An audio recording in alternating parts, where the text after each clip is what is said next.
Hello everyone, this is Mohan and you are watching online prep. आशा करता हूं आप सभी लोग बहुत ही अच्छे होंगे। तो आप लोगों के डिमांड पे फाइनली आज के इस क्लास में हम लोग बिहार बीएड के प्रीवियस ईयर पेपर को सॉल्व करेंगे। जैसा कि आप सभी लोग स्क्रीन पे देख सकते हैं, सीईटी बीएड एग्जामिनेशन 2022 के डी सीरीज को आज हम लोग सॉल्व करने वाले हैं। उससे पहले आप लोगों को बता दूं कि बिहार बीएड का जो सिलेबस वीडियो है वो ऑलरेडी चैनल पे है। उसका लिंक आपको इस वीडियो के डिस्क्रिप्शन में मिल जाएगा, जिसमें आपके टोटल 120 यानी 120 क्वेश्चन करने होते हैं, जिसमें मेजर और मुख्य रूप से 5 सेक्शन होते हैं। उन सभी सेक्शन को मैंने बहुत ही डिटेल में आप लोगों को बताया है। मैं आप यहाँ पे भी बता दे रहा हूँ, साथ ही साथ ये भी बता दे रहा हूँ कि अगर आप 3 से 4 साल के प्रीवियस ईयर पेपर को प्राप्त करना चाहते हैं ऑनलाइन प्रेप के थ्रू या हमसे जुड़ के, तो आप हमारे दिए गए, आप देख सकते हैं नीचे एक स्ट्रिप स्क्रॉल हो रही होगी, उस पर कॉन्टेक्ट करके आप पेपर प्राप्त कर सकते हैं। यहाँ पे आप देख सकते हैं आपके एग्जाम में 15 क्वेश्चन इंग्लिश से पूछे जाते हैं, जनरल इंग्लिश से। वहीं लैंग्वेज, दूसरी लैंग्वेज में बात करें तो लगभग 15 क्वेश्चन आपके हिंदी से भी रहते हैं। उसके अलावा आपके 25 क्वेश्चन रीजनिंग और मैथ से रहते हैं। लेकिन आज की इस क्लास में आप लोगों की डिमांड थी कि सर जीके जीएस वाले पोर्शन को सबसे पहले सॉल्व कराया जाए, तो फाइनली हम लोग उसको देखेंगे, जो कि है चौथा सेक्शन, जिसका नाम है जनरल अवेयरनेस, सामान्य जानकारी। इससे आपके एग्जाम में 40 प्रश्न आते हैं। और इसके बाद का जो पोर्शन है teaching learning environment in school, वो ऑलरेडी सॉल्व कराया गया है। उसका भी लिंक आपको वीडियो के डिस्क्रिप्शन में मिल जाएगा, उसको भी आप लोग जरूर देखें इस क्लास के बाद। क्वेश्चन नंबर 56 से हम लोग स्टार्ट करेंगे। यहाँ पे आप देख सकते हैं क्वेश्चन बाइलिंगुअल है, तो किसी भी स्टूडेंट्स को कोई परेशानी नहीं होगी। आप लोग किसी हिंदी या इंग्लिश जिसमें कंफर्टेबल है उसके पढ़ के आप लोग आंसर भी देते रहें। जैसा आप देख सकते हैं, a diet rich dash requires lesser amount of water in comparison to diet rich in protein and fats. अब यहाँ पे हिंदी में आप देख सकते हैं, डैश से भरपूर आहार में प्रोटीन और वसा से भरपूर आहार की तुलना में कम पानी की आवश्यकता होती है। तो अगर बात की जाए प्रोटीन और वसा यानी फैट्स और प्रोटीन के कंपैरेटिवली कार्बोहाइड्रेट्स में कम पानी की आवश्यकता होती है, यानी option C will be the right answer. आप सभी लोग देखते जाएं, ये ऐसा भी नहीं है कि सिर्फ बिहार ब्रिगेड के लिए काम आएगा। ये जनरल अवेयरनेस तो आप किसी भी एंट्रेंस एग्जाम की प्रिपरेशन कर रहे हो सबके लिए ये कॉमन है, और किसी के एग्जाम में भी ये आ सकते हैं इस टाइप के क्वेश्चंस। क्वेश्चन नंबर 57 देखिए, the systematic planning of athletic और physical training is called. Athletic या शारीरिक प्रशिक्षण की व्यवस्था योजना को क्या कहा जाता है? ये थोड़ा सा डिफरेंट टाइप का क्वेश्चन है। देखिए, अब आप इसमें एलिमिनेशन मेथड लगाएंगे कि आवृत्ति तो नहीं कहलाएगा, ये सब साउंड से रिलेटेड है, वेब से रिलेटेड है। भिन्नता वेरिएंस भी नहीं कहलाएगा, स्पेशलिटी भी नहीं, स्पेसिफिकटी भी नहीं कहलाएगा, विशिष्टता भी नहीं होगा। इसका राइट आंसर हो जाएगा पीरियोडियाइजेशन यानी अवधिकरण। राइट आंसर हो जाएगा ऑप्शन ए। उसके बाद क्वेश्चन नंबर 58 है। देखिए, जनरल अवेयरनेस में एक डे से रिलेटेड भी है। Which day is celebrated as International Day of Yoga? इसका राइट आंसर आप सभी लोग जानते हैं, जून 21 यानी 21 जून को योग दिवस के रूप में मनाया जाता है, जो कि काफी इंपॉर्टेंट है। देखिए, जो जनरल अवेयरनेस में जो बायोलॉजी का पोर्शन है, मैं आप सभी लोगों को कहता हूं उसको जरूर पढ़ लें, वो काफी इंपॉर्टेंट होता है। हमेशा आपके एग्जाम में क्वेश्चन आते हैं। जैसे देखिए, in which organ of human are the lymphocyte cell formed? मानव शरीर के कौन से अंग में लसिका कोशिकाएं यानी लिम्फोसाइट बनती हैं, ये आपको बताना है। ये काफी इंपॉर्टेंट क्वेश्चन है। आपको बता दें, अगर आप इसको थोड़ा सा पढ़े रहेंगे तो अच्छा स्कोर कर पाएंगे और गवर्नमेंट सीट ले पाएंगे, जो कि काफी इंपॉर्टेंट होता है। तो यहाँ का इसका जो राइट आंसर हो जाएगा वो हो जाएगा long bone. Right answer will be option B. Question number 60 देखेंगे, who is the father of computer? जो कि काफी सिंपल क्वेश्चन है। हिंदी में आप देख सकते हैं कंप्यूटर का जनक कौन है, तो वो आप सभी लोग जानते होंगे, इसमें बताने की जरूरत नहीं है, चार्ल्स बेबेज, यानी option B will be the right answer. आपके एग्जाम में कभी कभी फुल फॉर्म से रिलेटेड भी क्वेश्चन आ जाते हैं, जैसे और उनके कैटेगरी से भी, जैसे JPG extension refers usually to what kind of file? JPG जो है, आप देखे होंगे जेपीजी किस फाइल के एंड में लिखा होता है, dot JPG, dot PDF, dot, अलग अलग तरह से आप लोग देखे होंगे, जेपीजी, जेपीजी भी लिखा होता है, अलग अलग पीएनजी फाइल होती हैं। तो आप लोग जानते होंगे कि ये किसके लिए लिखा गया होता है, वो आप सभी लोग जल्दी से आंसर भी करते जाएं। वो हो जाएगा इमेज फाइल के लिए। आप लोग इमेज देखते होंगे, आपको अपलोड करने के लिए भी आता होगा, तो उस पर लिखा रहता है जेपीजी फाइल में अपलोड करें, या पीएनजी फाइल में, या पीडीएफ फाइल में। तो ये सब कॉमन आप कह सकते हैं कि जनरल अवेयरनेस और जनरल नॉलेज से क्वेश्चन है। एक काफी अच्छा क्वेश्चन है 62 है, when was the pro kabaddi league launched? Pro kabaddi league की शुरुआत कब हुई थी? प्रो कबड्डी लीग इस समय काफी ट्रेंडिंग में चलती है, आप सभी लोगों को पता है। तो आप इसको एलिमिनेशन मेथड से लगा सकते हैं। देखिए 2002 में, यानी इतना पहले नहीं हुई थी, ना 4 में ना 8 में। राइट आंसर हो जाएगा 2014 में, यानी 2014 will be the right answer of question number 62। इस तरीके से इसका आंसर हो जाता है डी। आप सभी लोग आंसर करते रहेंगे क्योंकि ये काफी इंपॉर्टेंट है। ये न सिर्फ आप लोगों के लिए अभी, बल्कि जिस दिन आपका एग्जाम होगा, अगर उसके एक दिन पहले देख लेते हैं, एक घंटा भी पहले देख लेते हैं, तो आपको बेसिकली एक आइडिया लग जाएगा कि आपके एग्जाम में किस टाइप के क्वेश्चन आते हैं, क्या नेचर है, क्या लेवल है, क्या क्या चीजें आपको पढ़नी है, क्या क्या लीव करनी है। क्वेश्चन नंबर 63 देखिए, increased concentration of which of the following may cause maximum global warming? It means निम्नलिखित में से किसकी सघनता में वृद्धि से अधिकतम ग्लोबल वार्मिंग हो सकती है, यानी वो कौन सी गैस है जो अगर बढ़ जाएगी तो ग्लोबल वार्मिंग भी बढ़ जाएगी। तो इसका राइट आंसर आप देख सकते हैं यहाँ पे ऑक्सीजन। क्या ऑक्सीजन के बढ़ने से ऐसा होगा? तो बिल्कुल नहीं। नाइट्रोजन के? तो बिल्कुल नहीं। कार्बन डाइऑक्साइड और वाटर वेपर हो सकता है। तो सबसे ज्यादा जो होगा वो वाटर वेपर के बढ़ने से। Right answer will be option D. Question number 64 आप सभी लोग देखेंगे आपके एग्जाम में, वही जैसे मैंने बताया जीएस बायोलॉजी, इसकी क्लास आप लोगों को दी जा चुकी है जो भी स्टूडेंट्स पेड ग्रुप में है। The term chromosome was coined by, गुणसूत्र शब्द डैश द्वारा गढ़ा गया है, यानी उस पर्सन का नाम बताना है, उस साइंटिस्ट का नाम बताना है जिन्होंने क्रोमोजोम वर्ड दिया वो। तो इसका राइट आंसर क्या होगा? आप सभी लोग आंसर करें, अगर गेस कर पा रहे हैं तो गेस करें। वो हो जाएगा Voltaire. Option C will be the right answer. एक क्वेश्चन काफी इंपॉर्टेंट और बहुत ही सिंपल है, who was the chief justice of India when public interest litigation यानी PIL was introduced in the Indian judicial system?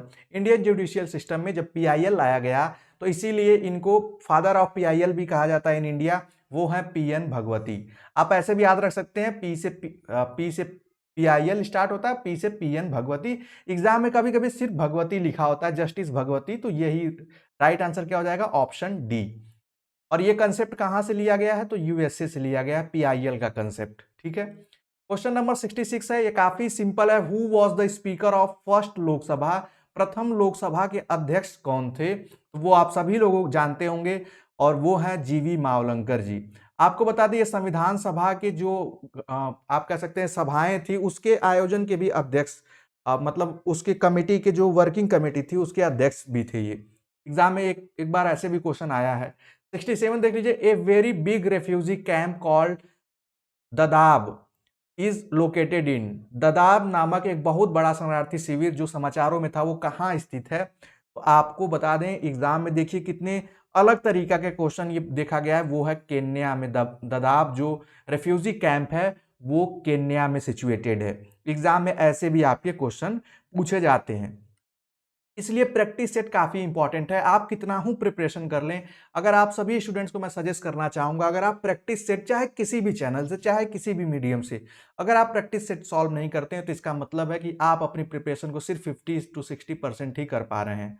Practice set ही आपको 190 to 100% आपकी preparation कराता है, जो कि काफी इंपॉर्टेंट है। शाम को भी आप लोग ऑनलाइन प्रेप पे देख सकते हैं, लाइव क्लासेस चलती हैं, वो आप सभी लोगों के लिए रहती हैं, उसको ध्यान दिया करें आप सभी लोग। क्वेश्चन नंबर 68 का आंसर करेंगे आप लोग, who of the following is the author of the book the audacity of hope? के लेखक कौन है? तो वो है बराक ओबामा। आप सभी लोग जानते भी होंगे, ये एग्जाम में कई बार रिपीट होता है क्वेश्चन, तो इसलिए आप सभी लोग इसको नोट भी कर लें। क्वेश्चन नंबर 69 है, विच of the following pair is not correctly matched? निम्नलिखित युग्मों में से कौन सा एक सही सुमेलित नहीं है? यहाँ पे देखिए, एक साइड प्लेयर का कॉलम है, दूसरे साइड उनसे रिलेटेड गेम का है। तो इसमें जो आप कह सकते हैं जो करेक्टली मैच्ड नहीं है वो कौन सा है, वो आप जल्दी से बताएंगे। देखिए यहाँ पे लिखा है पामेला जेलिमो। ऑप्शन बी आप देख सकते हैं, ये मिसमैच है क्योंकि जो ये पामेला है ये रनर है, और यहाँ पे क्या उनके साथ क्या मैच कराया गया है? वो वेट लिफ्टिंग लिखा गया है। राइट आंसर क्या हो जाएगा? ऑप्शन बी हो जाएगा। क्वेश्चन नंबर 70 आप देख पाएंगे, the biotic component of an ecosystem consist of? एक पारिस्थितिकी तंत्र के जैविक घटकों में शामिल है। आप सभी लोग देख सकते हैं, ये काफी इंपॉर्टेंट क्वेश्चन है, ये इन्वायरमेंट से क्वेश्चन है, और थोड़ा सा आप सोचेंगे तो इसको बता पाएंगे, समझा पाएंगे या इसका आंसर कर पाएंगे, वो हो जाएगा producer, consumer and decomposer. Right answer will be option C. ये बायोटिक कंपोनेंट है इकोसिस्टम के। 71 काफी सिंपल है। The planet that lies at the outer most orbit of the solar system is, सौर मंडल की सबसे बाहरी कक्षा में स्थित ग्रह है तो वो है आपका नेपच्यून। तो ये आप सभी लोग जानते हैं। इसी तरीके से आपके एग्जाम में क्वेश्चन आते हैं तो थोड़ा सा उसको देखें। देखिए एक बहुत ही इंटरेस्टिंग क्वेश्चन आपके मेडवल हिस्ट्री से है। Where did the traveller Ibn Battuta come from? Ibn Battuta जो है कहां से आया था? ये आपके एग्जाम में कई बार रिपीट हुआ क्वेश्चन, वो आया था मोरक्को से। यहाँ पे कुछ क्वेश्चन में टिक लगा होगा तो इसका मतलब वो नहीं कि वो हमेशा मतलब सब में सही हो, क्योंकि वो जिन भी स्टूडेंट ने उसको अटेम्प्ट किया है तो वो क्वेश्चन गलत भी हो सकते हैं, ये ध्यान रखिएगा। क्वेश्चन नंबर 73 देखिए, which of the following pair is incorrect? इसमें से कौन सा पेयर है जो इनकरेक्ट है? यहाँ पे आप देख पाएंगे ये है यात्री ट्रेवलर्स हैं, फॉरेनर ट्रेवलर्स। यहाँ पे देखिए अगर जो स्टूडेंट सिर्फ इसी को देख लेता, यहाँ पे देखिए इब्न बतूता लिखा है, यहाँ पे मोरक्को ऑलरेडी लिखा है, तो वो इसी का आंसर कर पाएगा। मतलब इसी क्वेश्चन से इसी का आंसर करना। इसका राइट आंसर आप सभी लोग देख सकते हैं। इसमें जो हैन सॉन्ग था वो चाइना यानी चीन से आया था, ये सही है। इब्न बतूता मोरक्को से, मेगास्थनीज ग्रीस से आया था। और जो इसमें नॉट करेक्ट है, इनकरेक्ट है, इट मींस वो हो जाएगा ऑप्शन डी, फायान, इस पे मलेशिया लिखा है, ये इनकरेक्ट हो जाएगा। एक काफी इंपॉर्टेंट यहां पे आप देख सकते हैं स्टेटमेंट है, who made a famous statement man is born free but everywhere he is in chain? मनुष्य जो है वो स्वतंत्र पैदा होता है, बॉर्न होता है, लेकिन वो हर जगह जंजीरों में जकड़ा होता है, यानी सामाजिक जंजीरों का कहने का अर्थ है यहाँ पे। और ये किसका स्टेटमेंट है, काफी पॉपुलर है, तो वो है जे रूसो का। राइट आंसर हो जाएगा ऑप्शन डी। 74 देखिए, where does the formation of urea takes place in your body? हमारे शरीर में यूरिया का निर्माण कहां होता है? आपके एग्जाम में ऐसे भी क्वेश्चन आते हैं, तो इसका राइट आंसर हो जाएगा लीवर यानी जिगर में। ठीक है। क्वेश्चन नंबर 76 देखिए, ये भी काफी इंपॉर्टेंट है, आपके एग्जाम में आ सकता है। Which chemical has concentrated in water in Bihar? Bihar के पानी में किस रसायन का सांद्रण है, यानी वो देखने को मिलता है। ये काफी इंपॉर्टेंट है, ये आपके आप कह सकते हैं आपके स्टेट के जीके से क्वेश्चन पूछा गया है। तो वो कुछ क्षेत्रों पे अभी भी आर्सेनिक एक ऐसी धातु है जो कि आप कह सकते हैं कि हमारे हेल्थ के लिए काफी आप ये खतरनाक है, और इस तरीके की धातु मिलने से उस पानी पे जांच होती है। तो आर्सेनिक अभी भी बहुत सी जगहों पे ये मतलब आप कह सकते हैं जो भूजल है उसमें पाया जा रहा है। तो इसका राइट आंसर जो हो जाएगा ऑप्शन डी हो जाएगा। 77 है, where is the Silicon Valley located? Silicon Valley कहाँ स्थित है?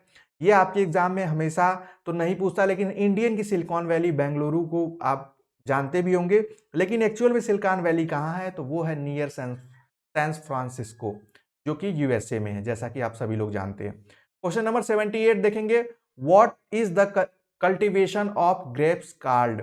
अंगूर की खेती को क्या कहते हैं? ये काफी इंपॉर्टेंट क्वेश्चन है एग्जाम में। जैसे हॉर्टिकल्चर जहां फूलों की खेती होती है, फूलों की होती है, बागवानी की होती है, जहां पे ग्रेप्स यानी आप सभी लोग गेस करेंगे, बहुत ही सिंपल क्वेश्चन है, वो हो जाएगा विटीकल्चर।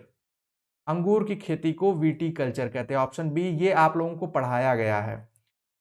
क्वेश्चन नंबर 79 देखेंगे, consider the following events, Jallianwala Bagh massacre, withdrawal of the non non cooperation movement, यानी जलियांवाला बाग हत्याकांड, असहयोग आंदोलन, खिलाफत आंदोलन की शुरुआत और स्वराज पार्टी की स्थापना। अब जो लोग इनकी डेट जानते होंगे वही इसको आप देख सकते हैं। एग्जाम में ऐसे आपके क्वेश्चन आते हैं, द करेक्ट क्रोनोलॉजिकल ऑर्डर क्या होगा, यानी जो सबसे पहले घटित हुआ है पहले वो हमें लिखना है, फिर उसके बाद हमें। तो इसका जो राइट आंसर होगा, देखिए पहला 1919 जलियांवाला बाग हत्याकांड, ये 20 से स्टार्ट होता है, 1920 से। फिर उसके बाद स्वराज पार्टी की स्थापना जो होती है वो 1925 में होती है, और ये लगभग 1922 के करीब। ये खिलाफत आंदोलन भी इसी के टाइम पीरियड में स्टार्ट होता है। तो यहाँ पे क्या हो जाएगा पहला में, तो इसका राइट आंसर जो हो जाएगा वो हो जाएगा, आप सभी लोग अगर गेस कर पा रहे हो तो जल्दी से बताएं आंसर, वो हो जाएगा आपका ऑप्शन सी, यानी पहला, तीसरा, सॉरी यहाँ पे ये तीसरा हो जाएगा ये खिलाफत आंदोलन, और दूसरे पे हो जाएगा आपका असहयोग आंदोलन, फिर चौथे पे हो जाएगा स्वराज पार्टी की स्थापना, जो कि CR दास ने की थी और मोतीलाल नेहरू जी ने, ये आप सभी लोग जानते होंगे। क्वेश्चन नंबर 80 है वर्ल्ड, जितने भी वर्ल्ड लेवल के ऑर्गेनाइजेशन उससे आपके एग्जाम में क्वेश्चन आते हैं। The earlier name of WTO, WTO का पूर्ववर्ती नाम क्या था? ये काफी इंपॉर्टेंट, WTO का फुल फॉर्म आप सभी लोग जानते होंगे, ये भी आप सभी लोग याद रखेंगे, वर्ल्ड ट्रेड ऑर्गेनाइजेशन। इसका जो पुराना नाम था वो था गैट। गैट का जो फुल फॉर्म होता था, ये भी आपके एग्जाम में क्वेश्चन आ सकता है, कभी कभी आ जाते हैं ऐसे फुल फॉर्म, उसको याद कर ले आप लोग। General agreement, general agreement on traffic and traffics and trade, आप इसको लिख लेंगे, ट्रैफिक्स एंड ट्रेड। फिर क्वेश्चन नंबर 81 आप देख सकते हैं, world development report is annual publication of. जो वर्ल्ड डेवलपमेंट रिपोर्ट है वो वार्षिक प्रकाशन किसका है? इट मींस कहां से वो प्रकाशित होती है? एग्जाम में ऐसे भी क्वेश्चन आते हैं। तो इसका जो राइट आंसर होगा, अगर आप लोग जानते हैं तो जल्दी से आंसर करें, वो हो जाएगा option B. It means International Bank of Reconstruction and Development. Right answer क्या हो जाएगा? Option B1। 82 का आप सभी लोग क्वेश्चन देख सकते हैं, typhoid fever is human being is caused by. आपको बता दें आपके एग्जाम में जिन भी कारण से, चाहे वायरस, बैक्टीरिया, प्रोटोजोआ, जिसकी वजह से कोई बीमारी होती है, डिजीज होती है, उससे भी आपके एग्जाम में क्वेश्चन आते हैं। जैसा आप देख सकते हैं, मनुष्य में टाइफाइड बुखार किसके कारण होता है? तो मनुष्य में टाइफाइड बुखार जो होता है वो, यहाँ पे आप देख सकते हैं, साल्मोनेला टाइफी के कारण ये बुखार जो है वो ह्यूमन में होता है। तो ये आप लोग याद रखें, ऐसे आपके एग्जाम में क्वेश्चन आते हैं, जैसे कॉलरा आता है, मलेरिया आता है, ऐसे क्वेश्चन आपको देखने को मिलते हैं। 83 है, which one of the following item is Tirupur well known as the huge exporter many part of the world. Tirupur विश्व के अनेक क्षेत्रों में निम्नलिखित वस्तुओं में से कौन में से किसके निर्यात के लिए प्रसिद्ध है? तो वो आपको बताना है, तिरुपुर किसके लिए प्रसिद्ध है। अगर आप लोग जानते होंगे तो इसका आंसर इजिली कर पाएंगे, वो है नीटेड गारमेंट, यानी बुने हुए वस्त्रों के लिए। राइट आंसर क्या हो जाएगा? ऑप्शन C1 हो जाएगा। क्वेश्चन नंबर 84 आप सभी लोग देख पाएंगे, काफी सिंपल है। In SI system the unit of potential energy is. SI system में स्थितिज ऊर्जा की इकाई क्या है? तो वो आप लोगों को बताना है। ये काफी सिंपल क्वेश्चन है, जो लोग साइंस बैकग्राउंड से होंगे इसका आंसर इजिली कर पाएंगे, वो है joule. Option B will be the right answer.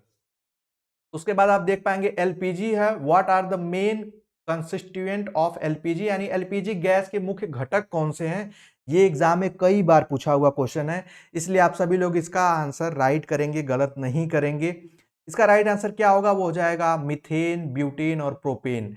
देखिए इसमें मिथेन हेक्सेन लिखा है तो नहीं होगा, पेंटेन नहीं होता है, और यहाँ पे भी पेंटेन। राइट आंसर क्या हो जाएगा? Option B. 86 वन देख सकते हैं आप सभी लोग, in which of the following country email was invented. देखिए कितने अलग अलग टाइप के आपके एग्जाम में क्वेश्चन पूछे जा रहे हैं कि निम्नलिखित में से किस देश में ईमेल का आविष्कार किया था, यानी ईमेल के आविष्कार का श्रेय किस देश को जाता है। एग्जाम में कभी कभी क्वेश्चन की लैंग्वेज इस टाइप से भी हो जाती है, तो वो है अमेरिका, यानी यूएसए। यहाँ पे अमेरिका लिखा है लेकिन यूएसए लिखा भी आएगा तो आप उसी को टिक करेंगे। 87 है, which is the non renewable resource of energy. वो कौन सी एनर्जी जो नॉन रिन्यूएबल, जिसको दोबारा, या उसको हम कहते हैं अनवीकरणीय, यानी जिसका दोबारा यूज नहीं किया जा सकता, जैसे सोलर, थर्मल, विंड या hydel. What will be the right answer of question number 87? जल्दी से आप सभी लोग बताएं, तो वो है थर्मल एनर्जी। अब कोयले का एक बार प्रयोग हो जाएगा तो फिर उसके राख से हम उसका दोबारा प्रयोग नहीं कर पाएंगे। 88 है, कंसीडर द फॉलोइंग, निम्नलिखित में विचार करिए, oxide of hydrogen, oxides of nitrogen, oxides of sulphur, इसमें कौन सा सही है? तो ये आप लोगों को बताना है, जो स्टूडेंट साइंस बैकग्राउंड से होंगे वो इजिली कर पाएंगे। ऑक्साइड्स ऑफ हाइड्रोजन नहीं होता, ऑक्साइड्स ऑफ नाइट्रोजन और अम्लीय वर्ष। अच्छा यहाँ पे आप देखिए, which of the above is causes और cause of the acid rain. Acid rain में जो पाया जाता है, हाइड्रोजन तो नुकसान नहीं करता है, लेकिन नाइट्रोजन और सल्फर का मिक्सर जो है वही एसिड रेन कराता है, अम्लीय वर्षा कराता है। तो राइट आंसर क्या हो जाएगा? ऑप्शन सी, 2 और 3। ऐसे भी आपके एग्जाम में क्वेश्चन देखने को मिलते हैं, तो इससे आप लोग हैबिचुअल हो जाइए। 89 देखिए, hepatitis B is transmitted through. Hepatitis B का संक्रमण होता है स्नीजिंग, छींकने से, मादा एनोफिलीज से, कॉफिंग खांसने से या ब्लड ट्रांसफ्यूजन या रक्त चढ़ाने से। तो हेपेटाइटिस बी जो है ये आपके फीमेल एनोफोलीज से होता है। राइट आंसर हो जाएगा option B1। 90 tomato is a natural source of which acid. टमाटर किस अम्ल का प्राकृतिक स्रोत है, यानी टमाटर में कौन सा एसिड या कौन सी एसिड पाई जाती है वो आप लोगों को बताना है। तो ये आप सभी लोगों के एग्जाम में ऐसा आता है। वो हालांकि आप सब एसिटिक और टेट्रिक या सिट्रिक एसिड तो जानते होंगे खट्टे चीजों में, लेकिन टमाटर में जो एसिड पाई जाती है उसका नाम है oxalic acid. Option D will be the right answer. Question number 91 आप लोगों के स्क्रीन पे है। Sodium hydroxide is used. Sodium hydroxide का प्रयोग किया जाता है, तो वो कहां प्रयोग किया जाता है वो आप लोगों को बताना है। उसका आंसर आप सभी लोग देंगे। वो किया जाता है इन मैन्युफैक्चरिंग ऑफ सोप। साबुन निर्माण में इसका प्रयोग किया जाता है। ये क्लास 9th या हाई स्कूल में आप लोग पढ़े भी होंगे इसको। क्वेश्चन नंबर 92 आप लोगों के स्क्रीन पे है। इसको आप सभी लोग बताएंगे। Who amongst the following was the first, यहां पे लिखा है to state that the earth was spherical. निम्नलिखित में से किसने सबसे पहले ये कहा कि पृथ्वी गोलाकार है, या इट मीन सबसे पहले आप कह सकते हैं वर्ल्ड में सबसे पहले किसने बताया कि पृथ्वी गोलाकार है। एग्जाम में ऐसे भी क्वेश्चन आपके देखने को मिलेंगे। देखिए काफी अलग है या काफी डिफरेंट है, इस टाइप के क्वेश्चन यूजुअली नहीं बनते हैं। इसका राइट आंसर जो होगा वो होगा अरिस्टोटल। अरस्तु ने ऐसा कहा था। 93 देखिए, volcanic eruption do not occurs in. Volcanic eruption it mean ज्वालामुखी उद्गार जो है नहीं होते हैं। किन सागरों में नहीं होते हैं वो आपको इन दिए गए ऑप्शनों में से बताना है। तो इसका राइट आंसर जो होगा वो होगा बाल्टिक सी, यानी बाल्टिक सागर में किसी भी प्रकार के अभी तक ज्वालामुखी उद्गार नहीं देखे गए हैं। Option A will be the right answer. Quartzite is the metamorphosed from. जो क्वार्टाइज्ड है वो कहां से कायांतरित होता है, तो कहां से बनता है या किसके कायांतरित होने से बनता है वो आप लोगों को बताना है। तो राइट आंसर इसका क्या होगा, जल्दी से आप सभी लोग आंसर करेंगे। वो होगा शैलों से, यानी option D will be the right answer. Sorry, यहां पे शैलों से नहीं, सैंडस्टोन से बनता है। सैंडस्टोन, यानी option C will be the right answer. उसके बाद क्वेश्चन नंबर आप सभी लोग अगला बताएंगे। 95 वन आ गया है हम लोग। Consider the following natural phenomena. इनमें से कौन सा नेचुरल फिनोमिना, इट मींस निम्नलिखित प्राकृतिक तथ्यों पर विचार करना है हमें। यहाँ पे देख सकते हैं स्थलीय तापन यानी terrestrial heating, reflection of light, refraction of light या डिफ्रैक्शन ऑफ लाइट। इसमें से कौन सी ऐसी घटना है या जो नेचुरल फिनोमिना है, यानी ये प्राकृतिक तौर पे होती है, ये कोई करता नहीं है, इस तरीके का एक क्वेश्चन है। तो उसमें जो है प्रकाश अपवर्तन, इट मीन जिसकी वजह से हमें आकाश जो नीला दिखाई देता है, ये सारी घटना इसकी वजह से, और ये नेचुरल फिनोमिना है। सॉरी यहाँ पे एक मिनट हम लोग इसको देख लेते हैं। इसमें हमें इस ऑप्शन के थ्रू बताना है कि वो कौन कौन से हैं। तो यहाँ पे आप सभी लोग देख पाएंगे, और इसमें आप जैसे कि ये रेफ्रेक्शन होता है, ये 95 का जैसे मैंने बताया। इसके अलावा और कौन कौन से होते हैं वो आप सभी लोग गेस करें, फिर उसके बाद इसका आंसर हम लोग करते हैं, क्योंकि इसमें ढेर सारे ऑप्शन देख रहे हैं। उसके बाद हो जाता है रिफ्लेक्शन ऑफ लाइट, परावर्तन भी। ये एक जैसे कि कहीं भी रोशनी पड़ती है तो वो रिफ्लेक्ट होती है। ये दोनों जो हैं ये नेचुरल फिनोमिना है, यानी सेकेंड और third will be the right answer. It means option C will be the right answer.